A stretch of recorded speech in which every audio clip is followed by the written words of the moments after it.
Hi guys, I am Vinay Kumar और आप लोगों का बहुत स्वागत है हमारे यूट्यूब चैनल दी लर्निंग हाउस पे, जो एसोसिएट है किसका, दी मेरिट कोचिंग सेंटर पूसा का। ठीक है, तो आज हम लोग करेंगे वॉल्यूम्स एंड सरफेस एरिया का 6th क्लास, छठा क्लास है आज, lecture number 6, volumes and surface area. ठीक है, 10th क्लास के लिए भारतीय वन का बुक है ये। ठीक है, और इसमें 18 नंबर प्रश्न तक हम लोगों ने कर लिया था, तो आज 19 नंबर प्रश्न से स्टार्ट करेंगे। 19 नंबर प्रश्न को हमने पूरा नहीं किया था, आप लोगों के लिए कुछ हिंट्स मैंने दे दिया था, आपको सॉल्व करना था। जिनका सॉल्व हो गया उनके लिए बेहतर बात है, बहुत अच्छी बात है। जिनका सॉल्व नहीं हुआ वो सभी ध्यान देंगे। तो क्वेश्चन क्या करा, प्रश्न संख्या 19 प्रश्न संख्या में क्या क्या रहा है कि शीशे के एक आयताकार ठोस की लंबाई 11 सेंटीमीटर, चौड़ाई 8 सेंटीमीटर और ऊंचाई या फिर मोटाई 5 सेंटीमीटर है, तो उससे 1 सेंटीमीटर व्यास वाली कितनी गोलियां ढालकर बनाई जा सकती है। अब देखिए यहाँ पे आयताकार ठोस कह रहा है, इसका सीधा संबंध है। आयताकार ठोस कहने का सीधा मतलब है कि यहाँ बात हो रही है घनाभ के आकार की। ठोस कैसा है, घनाभ के आकार की है, जिसकी लंबाई है L is equal to 11 centimetre, चौड़ाई है इसकी B is equal to 8 centimetre और ऊंचाई है कितनी या फिर मोटाई है 5 सेंटीमीटर। ठीक है, तो इसको ढाला जाता है, इसको ढाल दिया जाता है छोटे छोटे गोलों में। तो गोलों की संख्या हमें निकालनी है, गोलों की संख्या निकालनी है इसमें, जिसमें गोले का व्यास दिया हुआ है, इसको ध्यान देंगे। व्यास दिया हुआ है कितना, 1 सेंटीमीटर, तो R is equal to 1/2 centimetre, आधा सेंटीमीटर हो जाएगा त्रिज्या। तो सबसे पहले क्या करेंगे, घनाभ का आयतन निकालेंगे, फिर एक छोटे गोले का आयतन निकालेंगे, एक छोटे गोले के आयतन से घनाभ के आयतन में भाग दे देंगे और जो हमें प्राप्त होगा वही गोलों की संख्या होगी। ठीक है, तो पहले चलते हैं घनाभ का आयतन निकालते हैं। तो लिखेंगे घनाभकार ठोस का आयतन क्या हो जाएगा, फॉर्मूला क्या होता है, LBH। L कितना है 11 सेंटीमीटर, B कितना है 8 सेंटीमीटर और H कितना है 5 सेंटीमीटर क्यूब हो जाएगा ये। तो 11 8 8 8 कितना हो जाएगा 440 सेंटीमीटर क्यूब। ठीक है, 440 सेंटीमीटर क्यूब आ गया। आप क्या करेंगे, एक छोटे गोले का आयतन निकालेंगे, एक छोटे गोले का आयतन क्या हो जाएगा, आयतन का क्या फॉर्मूला होता है गोले का, 4/3 पाई r क्यूब। फॉर्मूला याद रखना चाहिए, वैसे फॉर्मूला याद करने की आवश्यकता नहीं है, आप प्रैक्टिस करते करते यूज करते करते खुद ब खुद याद रह जाएगा फॉर्मूला। तो 4/3 22/7 r क्यूब कह रहा है, तो r कितना है 1/2 इंटू 1/2 ठीक है, देखिए 2 से ये कट गया, 1 2 से ये कट गया, 11 हो गया, कितना आ गया 11 डिवाइडेड बाई 21 सेंटीमीटर क्यूब। अब क्या करेंगे, अब निकालेंगे हम लोग छोटे गोलों की संख्या। तो गोले की संख्या, तो गोलों या गोलियों की संख्या, चलो ठीक है, गोलों की संख्या क्या हो जाएगी, तो घनाभ का आयतन डिवाइडेड बाय, या फिर भाग देंगे किससे भाग देंगे बताइए, एक छोटे गोले के आयतन से, एक छोटे गोले के आयतन से। ठीक है, तो क्या हो जाएगा, घनाभ का आयतन कितना है, देखिए 440 सेंटीमीटर क्यूब भागा 11/21 सेंटीमीटर क्यूब। क्या कट जाएगा, सेंटीमीटर क्यूब कट जाएगा, 11 से कट जाएगा ये 40 टाइम्स में, तो क्या हो जाएगा ये 21 ऊपर चला जाएगा, तो 40 इंटू 21, इसको हम लोग मल्टीप्लाई कर लेंगे, तो जो आपका निकल के सामने आएगा वो गोलों की संख्या होगी। ठीक है, तो इसको आपको खुद करना है, वैसे आप इसको बहुत आसानी से कर सकते हैं। ये हो जाएगा 840 गोलों की संख्या होगी। ठीक है, छोटे छोटे गोलियों की संख्या कितनी होगी? 840 हो जाएगी। लेकिन कैलकुलेशन आपको खुद करना चाहिए, क्यों? ये आपके लिए बेहतर होगा। आप जितना कैलकुलेट करेंगे, कैलकुलेशन करेंगे, उतना ही आपका कमांड मजबूत होता जाएगा। ठीक है, तो 840 छोटे गोलों की संख्या होगी। तो इस प्रश्न में बहुत कुछ नहीं था, तो रहने देते हैं इसको, बस यहीं तक था प्रश्न। तो बढ़ते हैं अगले प्रश्न की ओर। अगला प्रश्न क्या है? 20 नंबर प्रश्न। इसको पहले साफ करना होगा ना।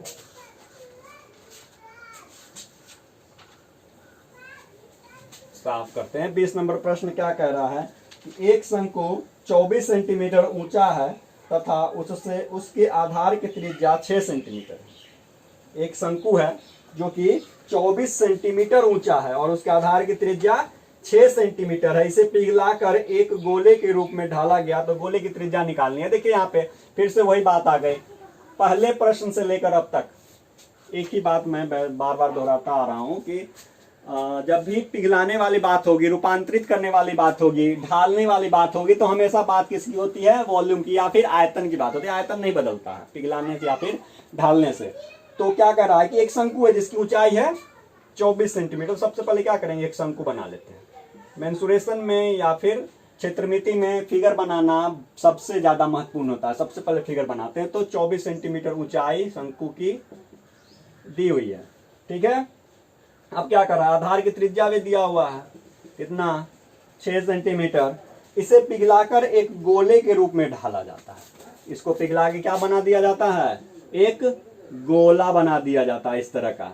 ठीक है, तो गोले का व्यास हमें निकालना है। नहीं, गोले की त्रिज्या निकालनी। चलिए त्रिज्या ही निकालेंगे, उससे फिर व्यास भी निकाल सकते, लेकिन त्रिज्या ही निकालनी है। तो हम लोग क्या करेंगे? इसके आयतन को इसके आयतन के इक्वल करके इसकी त्रिज्या ज्ञात कर सकते हैं। तो इसकी त्रिज्या मान लेते हैं r। ठीक है, तो चलिए निकालते हैं। सबसे पहले निकालेंगे, क्या करेंगे? प्रश्न संख्या 20। सबसे पहले करेंगे शंकु का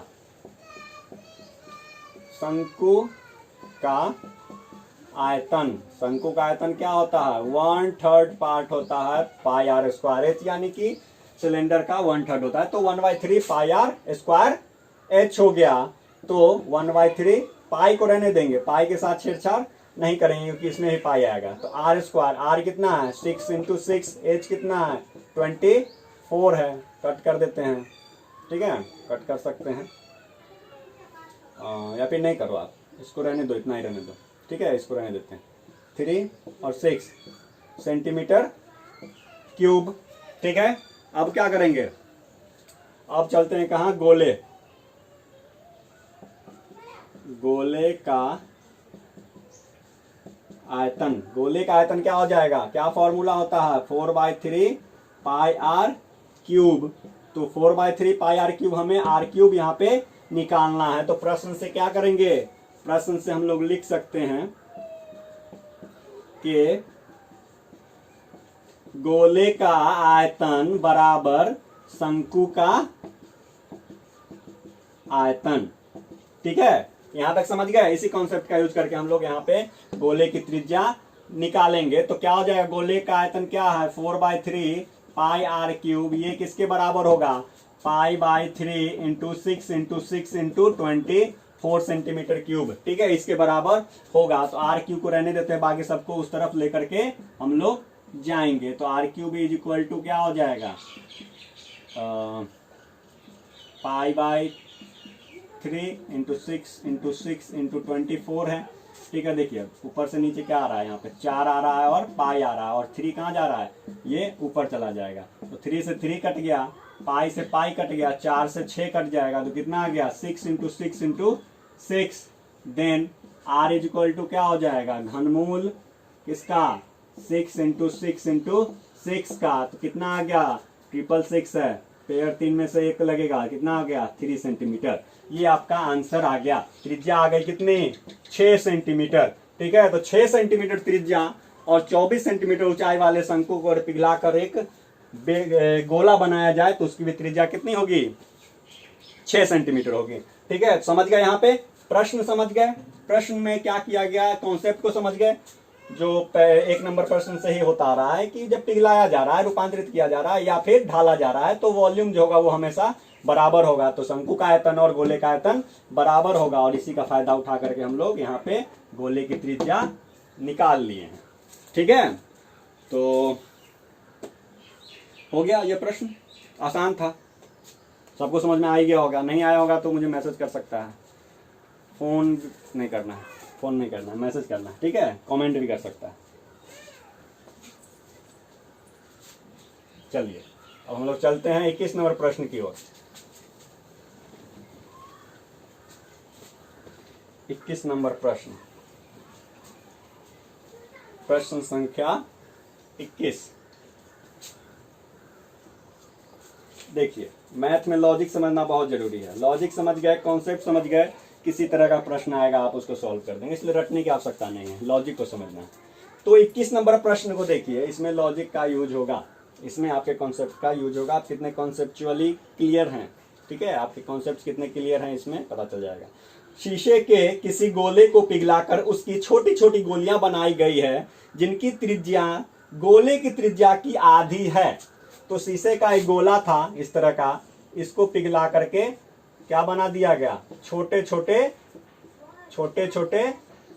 गोलियां बना दी गई है।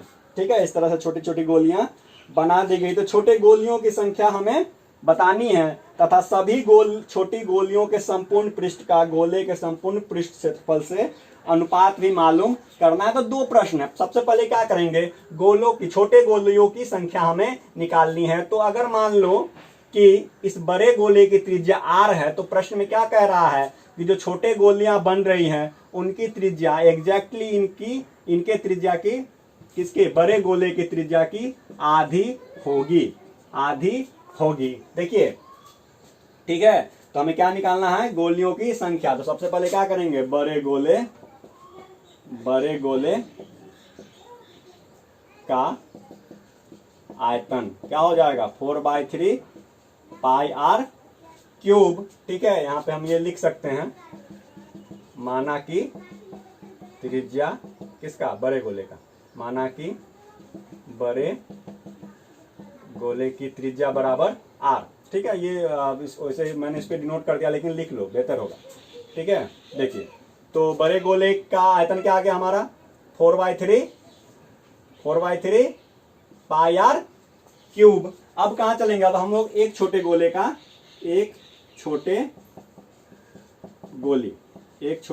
का आयतन निकालेंगे। एक छोटी गोली का आयतन क्या हो जाएगा, 4/3 पाई, फॉर्मूला सेम होगा क्योंकि आकृति दोनों की एक ही है, गोलाकार है, लेकिन त्रिज्या अलग है। इस बात को हम लोग नहीं भूलेंगे। पहले वाले की त्रिज्या r थी और जो छोटा गोली बन रहा है, छोटे छोटे गोलियां बन रही है, उनकी त्रिज्याएं क्या है, r/2 है। तो क्या हो जाएगा, r/2 का होल क्यूब। तो 4/3 pi into r cube divided by 8। देखिए कट जाएगा, क्या आ गया, pi r cube divided by 6। ठीक है, सेंटीमीटर क्यूब, चलिए यूनिट नहीं लिया। ठीक है, अब क्या करेंगे, अब करेंगे छोटे गोलियों की संख्या फाइंड आउट। तो लिखेंगे छोटे गोलियों की संख्या, क्या हो जाएगा, छोटे गोलियों की संख्या बड़े गोले का आयतन डिवाइडेड बाय एक छोटे गोली का आयतन। बड़े गोले का आयतन बटा एक छोटे गोली का, एक छोटे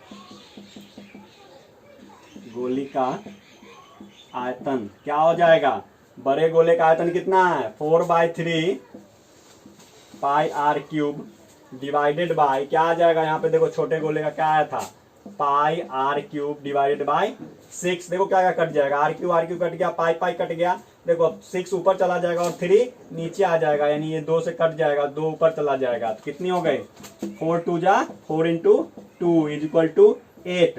तो छोटे छोटे गोलियों की संख्या कितनी हो गई, 8। ठीक है, 8 छोटे छोटे गोलियां बनेंगी अगर बड़े वाले गोले की त्रिज्या r है और उसके ठीक आधी त्रिज्या की छोटी छोटी गोलियां हम बनाते हैं। तो ठीक है, यहां तक समझ गए। अब क्या कह रहा है कि संपूर्ण पृष्ठ क्षेत्रफल हमें निकालना होगा। संपूर्ण पृष्ठ क्षेत्रफल हमें निकालना होगा, दोनों बड़े गोले का भी और छोटे छोटे गोलियों का भी, और फिर उनका अनुपात हमें निकालना है। तो क्या करेंगे, चलिए यहाँ तक तो पहला पार्ट हो गया, इसको मिटा देते हैं, ठीक है, इसको मिटा देते हैं। ये 21 नंबर प्रश्न का सेकेंड पार्ट होगा, 21 नंबर प्रश्न का सेकेंड पार्ट है। तो सबसे पहले क्या करेंगे, बड़े गोले का संपूर्ण पृष्ठ क्षेत्रफल हम फाइंड आउट करेंगे। तो लिखेंगे बड़े गोले का संपूर्ण पृष्ठ क्षेत्रफल क्या हो जाएगा, 4 पाई आर स्क्वायर होता है फॉर्मूला, ठीक है, इतना ही रहेगा। अब छोटे गोली में चलते हैं, एक छोटे गोली का संपूर्ण पृष्ठ क्षेत्रफल क्या हो जाएगा, छोटे गोली के लिए देखिए 4 पाई आर बाई 2 का स्क्वायर क्या हो जाएगा, 4 पाई आर स्क्वायर बाई 4, देखिए 4 से 4 कट गया, कितना आ गया, पाई आर स्क्वायर बाई 4। अब देखिए एक छोटे गोली का है, लेकिन यहाँ पे कितने छोटे छोटे गोलियां हैं, 8 छोटी छोटी गोलियां हैं। तो 8 छोटे छोटे गोलियों के लिए क्या हो जाएगा संपूर्ण पृष्ठ क्षेत्रफल, तो 8 गोलियों का संपूर्ण पृष्ठ क्षेत्रफल क्या हो जाएगा, सिंपली इसमें क्या करेंगे, 8 से मल्टीप्लाई कर देंगे, देखिए कट जाएगा, क्या आ गया, देखिए 2 pi R square, 2 pi R square कितना आया, 2 पाई आर स्क्वायर आया, 8 छोटी छोटी गोलियों का संपूर्ण पृष्ठ क्षेत्रफल। अब अनुपात क्या रहा निकालने के लिए, अनुपात निकालने में देखिए कि एक विशेष बात का ख्याल हम लोग रखते हैं, कौन सा बात है वो देखिए, अनुपात निकालने में प्रश्न में जिसे पहले लिखेगा उसे ऊपर लिखेंगे, जिसे बाद में लिखेगा उसे नीचे लिखते हैं, यानी कि जो पहले लिखा हुआ है उसे अंश बनाएंगे और जो बाद में लिखा हुआ है उसे हर बनाएंगे। क्लियर है। तो इसमें देखिए क्या था, सभी छोटी गोलियों का संपूर्ण पृष्ठ क्षेत्रफल, गोले के संपूर्ण पृष्ठ क्षेत्रफल से कहने का मतलब क्या हो गया, छोटे गोलियों के पृष्ठ क्षेत्रफल को सभी लिखो, ठीक है, ये ज्यादा बेहतर है, सभी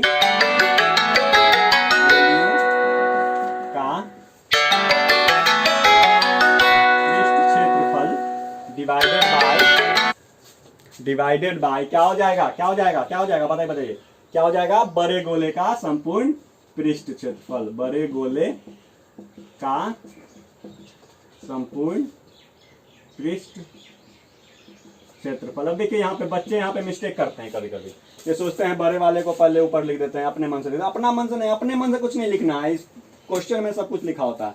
तो जिसका जिक्र पहले होगा वो अंश होगा और जिसका बाद में जिक्र होगा वो हर हो जाएगा। तो सभी गोलियों का पृष्ठ क्षेत्रफल क्या हो जाएगा, कितना था, 2 पाई आर स्क्वायर और 4 पाई आर स्क्वायर, ठीक है, आर स्क्वायर पाई से कट गया, कितना आ गया 1/2, यानी 1:2, 1:2 हमारा आ गया आंसर।